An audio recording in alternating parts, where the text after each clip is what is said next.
துவச்சி வச்சோம்ல, இங்கே பாருங்கள் அடியில் எவ்வளோ தண்ணி கருப்பாக வந்துருக்குன்னு பாருங்கள். இதுதான் நல்லா பிளாக் கோல்டுன்னு சொல்லுவாங்க. இது என்னது காய்கறி கழிவோட வேஸ்ட்டு. இது என்ன செஞ்சுக்கோங்க, இப்படி தண்ணியில் ஊற்றிக்கோங்க. அதேமாதிரி இதுலேயும் வந்துருக்கோம். இது நம்ம எடுத்து பார்ப்போம்.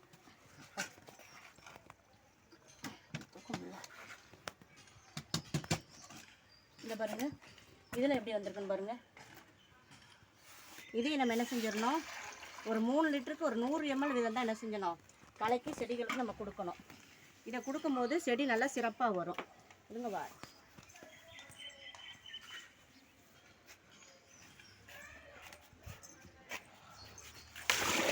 இந்த பாருங்கள் 3 லிட்டர் தண்ணிக்கு ஒரு 100 ml மட்டும் ஊற்றிக்கோங்க. இது காய்கறி கழிவுங்களாக கூட கொஞ்சம் ஊற்றினா என்ன செய்யாது, செடி ஒன்றும் செய்யாது. இதை வந்து இந்த அப்படியே பூச்செடிகளை கொடுத்து விடலாம் நம்ம. இங்கே பாருங்கள் வாளியில் தான் வச்சுருக்கேன், எவ்வளோ பூ இருக்குதுன்னு பாருங்கள் இந்த செடியில். இது நித்தியமல்லி தான். நித்தியமல்லி ஒன்று எடுத்து வாளியில் வச்சுருக்கேன். அது எவ்வளோ சிறப்பாக வந்துருக்குமா. இதே மாதிரி கத்திரிக்காய் செடி, இங்கிட்ட கீரைகள்லாம் வச்சுருக்கேன். பொன்னாங்கண்ணி கீரை எல்லாமே எவ்வளோ சிறப்பாக இருக்குன்னு பாருங்கள். எல்லாத்துக்கும் நம்ம கொடுத்தோம்னா செடி நல்லா சிறப்பாக வரும். நல்ல இயற்கையான உரம் கொடுக்கறனால நம்ம உடம்புக்கும் ஆரோக்கியம். வீடியோ பிடிச்சா லைக் பண்ணுங்கள், சப்ஸ்கிரைப் பண்ணுங்கள் ஜோதி ஃபார்மிங்க. தேங்க்யூ.